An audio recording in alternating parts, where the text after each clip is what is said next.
Depuis la grande refonte de l'armée en V9, l'Adepta Sororitas reste une des factions les plus populaires du jeu et au sein de l'Imperium, et on va en parler aujourd'hui.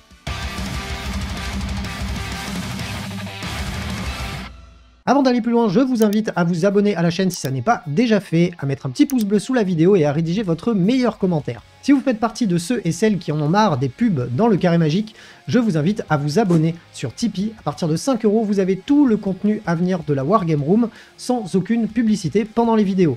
Sachez qu'en plus de ça, dans la mesure du possible et des moyens du studio, vous aurez accès à pas mal de vidéos en avance, et pourquoi pas un de ces quatre, du contenu exclusif à la plateforme. Sinon, si vous voulez aider le studio dans son développement, je vous invite à continuer d'acheter vos figurines via MyHobbyPlace avec le lien ci-dessous. Et pour ceux et celles qui ne savent plus quoi faire de leur denier, je vous invite à faire un don, que ce soit sur Tipeee ou Tipeee Stream, tous les liens sont là aussi dans la description.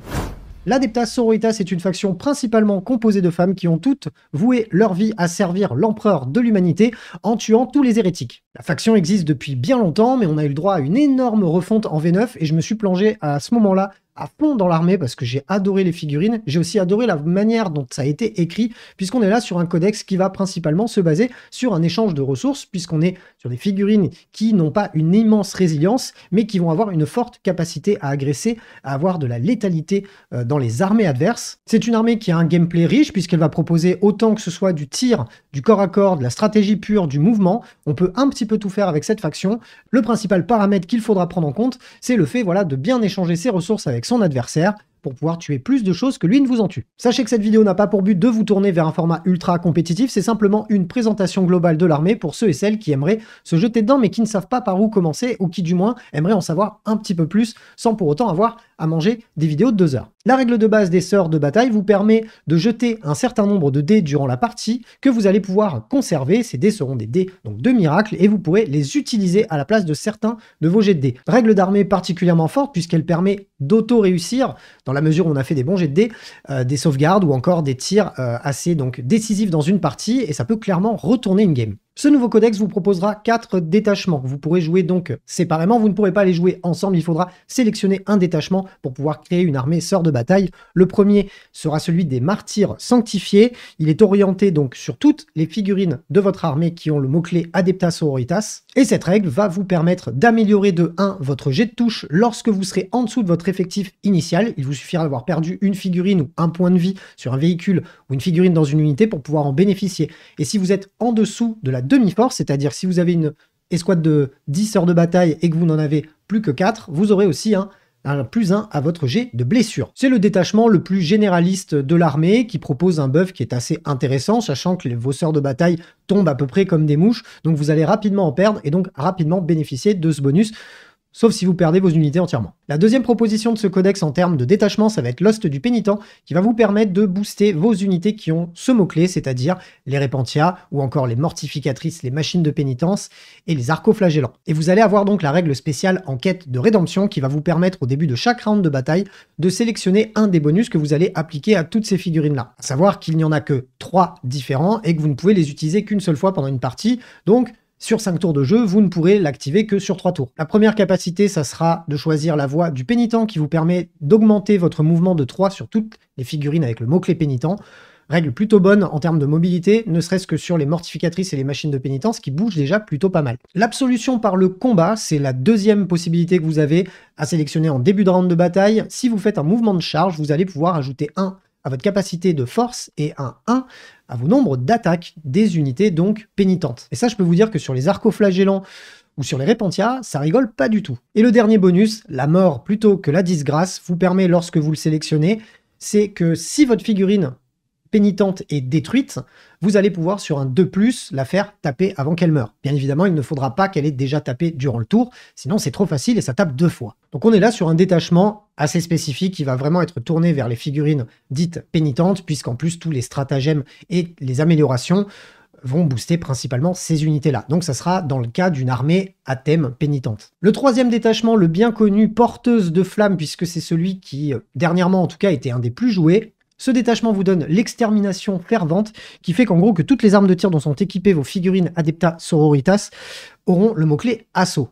Donc ça, c'est plutôt pas mal pour pouvoir sprinter et tirer, déjà. Mais en plus de ça, à chaque fois que vous ciblerez une unité qui est à moins de 12 pas de vous, vous aurez un +1 à la force de votre arme. Et c'est un bonus qui s'applique sur toutes les armes des figurines Adeptas Sororitas de votre armée, donc sur l'ensemble de votre armée. J'aime beaucoup ce détachement-là parce qu'il permet de débloquer pas mal de paliers. Vous verrez qu'en plus, les optimisations et les stratagèmes sont assez bien écrits et permettent vraiment de booster la létalité de vos figurines. Ça vous permet aussi de vous faire une armée pas nécessairement composée que de lance-flammes, mais qui peut en tout cas un petit peu pousser son gameplay autour de ça.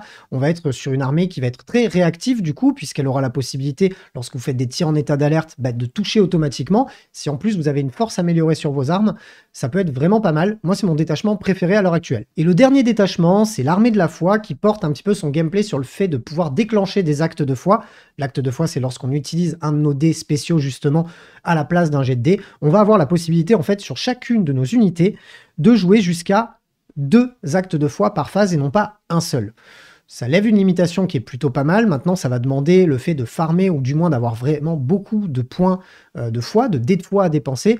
Sinon, la règle va être assez inutile, sachant qu'en plus, je suis pas ultra intéressé par les stratagèmes et les optimisations que ce codex propose. J'hésiterai pas, pourquoi pas, faire une vidéo un petit peu plus spécifique sur les stratagèmes et les capacités, mais je voulais pas rendre celle-ci trop lourde. Bon, de manière globale, malgré une hausse des coups en points il n'y a pas longtemps, parce que c'était un petit peu obligé vu la létalité et l'efficacité de cette armée, la faction reste très très forte à l'heure actuelle. Chaque unité peut avoir un fort impact dans son domaine, que ce soit pour le corps à corps, pour le tir ou encore pour la prise de position, les missions, les lignes qui sont très très bonnes. Mais il va falloir tout de même réfléchir à comment impacter votre adversaire et de quelle manière, parce que vos figurines sont très peu résilientes, hormis un petit peu les arcoflagellants et certaines unités, mais de manière globale, lorsque votre adversaire va vous rentrer dedans, les choses dans lesquelles il va rentrer, il va vous les détruire. Il faudra donc bien calculer à l'avance ce que vous allez lui mettre comme ressources sur le rable pour savoir ce que vous allez perdre derrière et voir si vous gagnez à l'échange. C'est une armée dite de trade. Selon la construction de vos listes, vous allez vraiment pouvoir vous spécialiser, que ce soit dans le tir, la mobilité ou le corps à corps,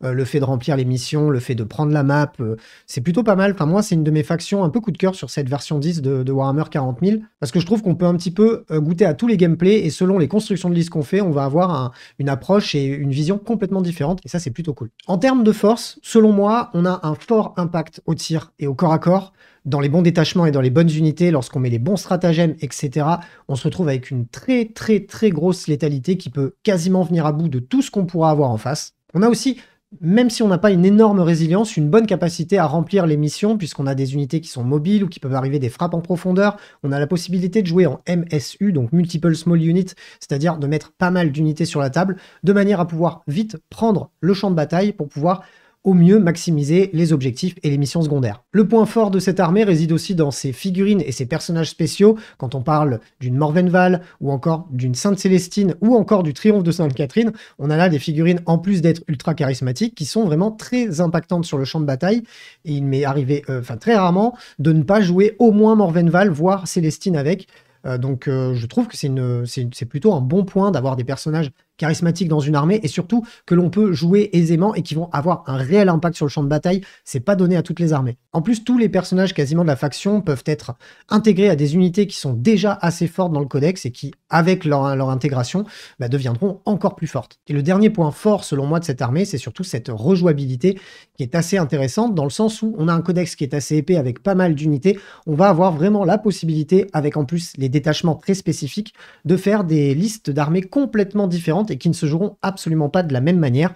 Et ça, c'est pas donné à tous les codex d'avoir une rejouabilité et un gameplay assez vaste comme ça. Et en parlant de force de l'armée Adeptas Sororitas, si vous voulez voir mon top 5 des meilleures unités selon moi du codex, je vous invite à vous rendre sur cette vidéo juste ici. Bon, on a parlé de ce qui caractérise les forces et le bon gameplay de la sœur de bataille, mais il est temps aussi de dire un petit peu qu'est-ce qu'il y a de mauvais dans ce codex, qu'est-ce qui est faible, quelles sont les faiblesses de cette armée. Eh bien, la première faiblesse, hormis les arcoflagellants et peut-être les machines de pénitence, ce genre de choses, les véhicules, tout le reste de l'armée est en chips et va très vite mourir. Ce qui amène du coup au deuxième point, la deuxième faiblesse selon moi de cette armée Adeptas Sororitas, c'est que si vous ne gérez absolument pas bien vos ressources, vous allez très vite vous retrouver en galère.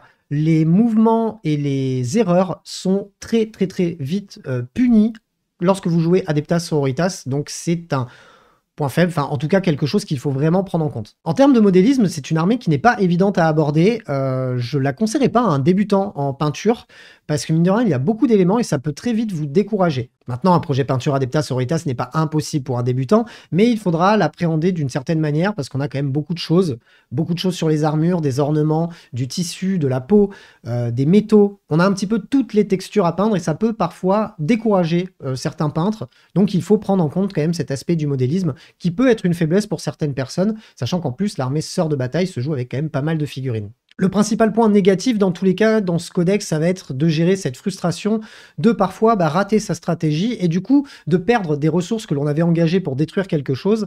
Et lorsque vous commencez à perdre l'échange de ressources face à votre adversaire, vous êtes encore plus dans la galère avec cette armée-là qu'avec une autre.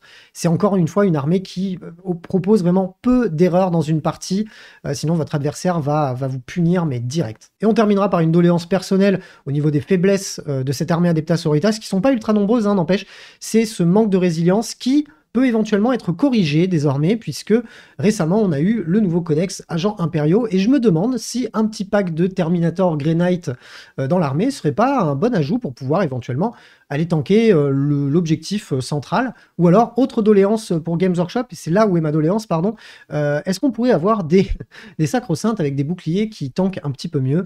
Ça pourrait du coup en calmer, ou du moins améliorer une des faiblesses du codex. Maintenant, on va pas cracher dessus, dans l'ensemble c'est un codex qui est, je pense, beaucoup plus bon qu'il n'est mauvais. Donc, dans tous les cas, c'est plutôt cool. Et en parlant de faiblesse, justement, si vous voulez voir mon flop 5 des unités sœurs de bataille, ce que j'ai trouvé le plus mauvais dans le codex, et Dieu sait que j'ai dû réfléchir parce qu'il n'y avait pas grand-chose de mauvais, vous pouvez la retrouver juste ici.